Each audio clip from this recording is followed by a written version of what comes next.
अमित शाह और नरेंद्र मोदी गद्दार हैं। रोम में मोदी का डंका, इधर राहुल गांधी ने पीएम मोदी को बोला गद्दार। भारतीय राजनीति में इस वक्त ऐसा महाटकराव छिड़ चुका है जिसने सोशल मीडिया से लेकर सत्ता के गलियारों तक आग लगा दी है।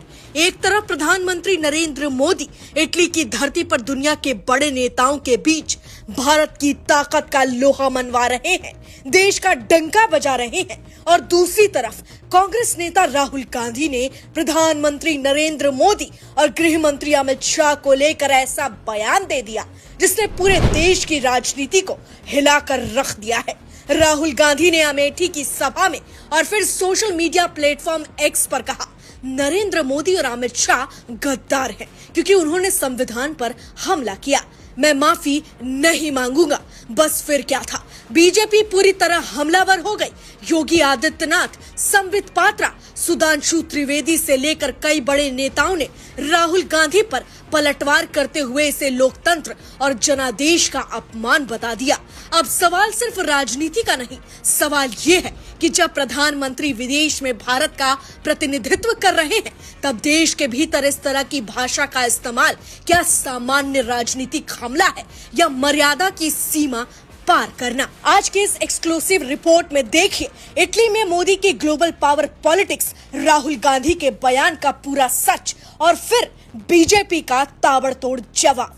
वीडियो को आखिर तक जरूर देखिएगा ताकि आपको समझ आए कि राजनीति की परिभाषा किस तरह बदली जा रही है। पहले बात उस तस्वीर की जिसने पूरी दुनिया का ध्यान अपनी तरफ खींच लिया है। प्रधानमंत्री नरेंद्र मोदी इस वक्त इटली में हैं, जहां उनकी मुलाकात इटली के प्रधानमंत्री जॉर्जिया मेलोनी से हुई। दोनों नेताओं के बीच defence, technology, critical supply chain और रणनीतिक साझेदारी को लेकर बेहद गंभीर चर्चा हुई है। वैश्विक राजनीति के जानकार मानते हैं कि यूरोप अब चीन पर अपनी आर्थिक निर्भरता को कम करना चाहता है और ऐसे समय में भारत दुनिया के सामने एक सबसे भरोसेमंद और मजबूत पार्टनर के रूप में उभर रहा है। यही वजह है कि प्रधानमंत्री नरेंद्र मोदी और मेलोनी की इस केमिस्ट्री को वैश्विक मीडिया सिर्फ एक डिप्लोमेटिक मुलाकात नहीं बल्कि बदलते ग्लोबल पावर बैलेंस के बड़े संकेत के तौर पर देख रहा है। रोम से सामने आई इन तस्वीरों ने साफ संदेश दे दिया कि भारत अब सिर्फ एक क्षेत्रीय शक्ति नहीं बल्कि वैश्विक मंच पर निर्णायक भूमिका निभाने वाला महाशक्तिशाली देश बन रहा है।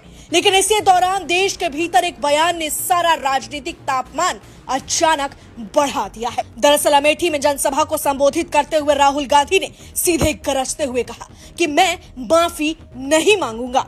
नरेंद्र मोदी और अमित शाह गद्दार हैं क्योंकि उन्होंने संविधान पर हमला किया है। इसके बाद कांग्रेस के आधिकारिक सोशल मीडिया अकाउंट से भी वही वीडियो और बयान पूरे दमखम के साथ शेयर किया गया।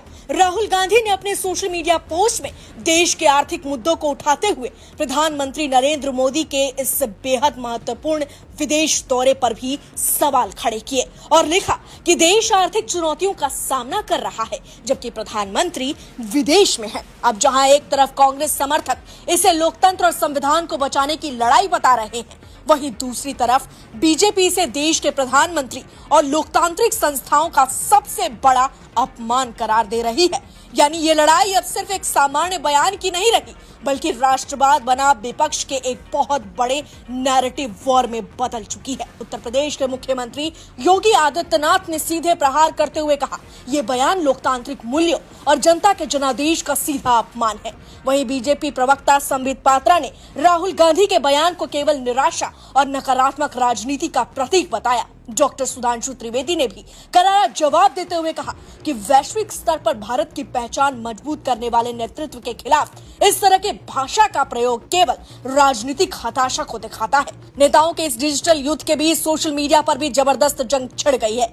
एक तरफ जहां कांग्रेस समर्थक राहुल गांधी के बयान का बचाव करते दिखे तो दूसरी तरफ देश की आम जनता ने कमेंट बॉक्स में राहुल गांधी को घेरते हुए तीखे तंज कसे।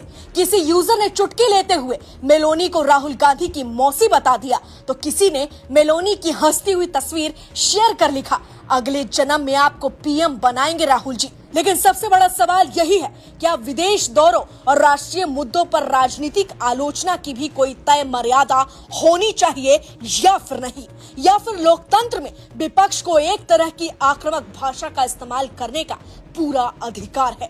आपकी इस पर क्या राय है? क्या देश के प्रधानमंत्री के लिए ऐसे शब्दों का इस्तेमाल करना सही है? अपनी राय नीचे कमेंट बॉक्स में पूरे जोश के साथ जरूर लिखिए।